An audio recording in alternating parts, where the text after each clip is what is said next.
Hey everybody, it's Linnea here for Ink on 3. Today I'm going to create a simple card using some masked stenciling techniques, and this is something that's really easy and I think a lot of us could do this. All you need is some masking tape and a stencil of your choice. So I have a piece of cardstock, and this is cut to A2 size, so 4 1/4 by 5 1/2 inches.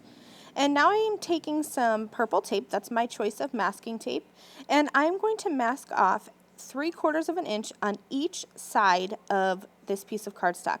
You can see me here, I'm using my grid mat and I am counting lines. So each one of those lines on my grid mat is 1/4 of an inch. So I'm going to count 3 lines up from the top, from the bottom, and in from each side and mask this off. This is just going to give kind of new life to a stencil. I'm using the wonky line stencil, and because this is such a fine detailed stencil, I sprayed the back of this with Pixie spray really well so that each one of those lines would adhere onto my card and wouldn't move as I'm doing my ink blending. I'm going to use just 2 colors of ink. I have Bee Sting Yellow and Peacock Blue, Atelier ink, and I'm going to allow these inks to overlap so that I create a nice kind of a limey green color in the center where those colors overlap. And I'm just going to work these colors back and forth. I am trying to go with the grain of the stencil, so I'm creating little circles with my blender brushes like normal, but I'm also making sure that when I'm really pressing hard, I'm going horizontally with the grain of that stencil so that I don't shift any of those little lines. I decided to add some extra texture. I love to add black spatter onto my cards, so I dipped a paintbrush in some water and then into my black watercolor and just flicked some onto my background. Then I will dry that with my heat tool so that when I remove my tape, it doesn't smudge. Now I'm going to remove my masking tape, and you can see here how I've created that kind of center portrait style of ink blending with just a regular stencil and some masking, and it kind of gives new life to your stencils. Rather than creating a whole background, you're able to create a focal point for your stenciling.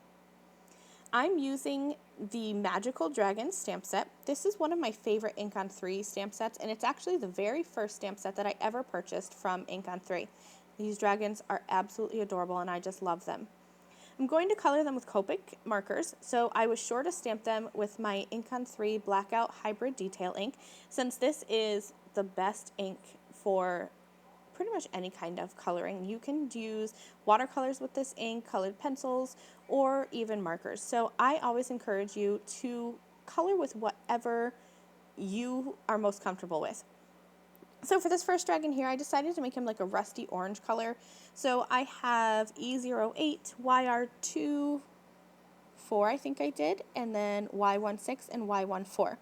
I'm using some blue-green for his scales and for his wings, so BG13, BG34, and then BG10. You'll see as I color that I turn my cardstock as I color.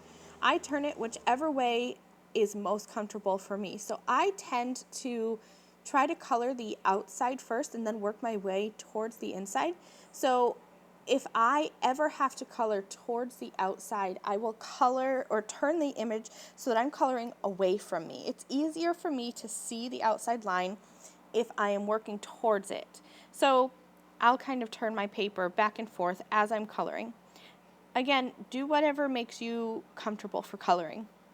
I'm coloring this little dragon here with some blue-violet markers, and then I will accent his wings and his little horns and spines with some yellow. And then that last dragon I colored off camera with some kind of gray-green colored markers. I'm going to arrange them all onto my background and then just pop them up with some foam tape. I did stamp a sentiment from that Magical Dragon stamp set, and I cut that out into a sentiment strip, and then I used my scissors to flag the edges.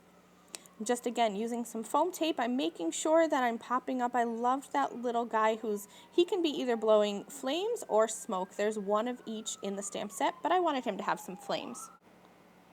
Now you could definitely leave the card as is, but I decided to go ahead and add some liquid pixie dust onto each of these dragons. I think that it really brings a bit more magic to them and makes them super cute.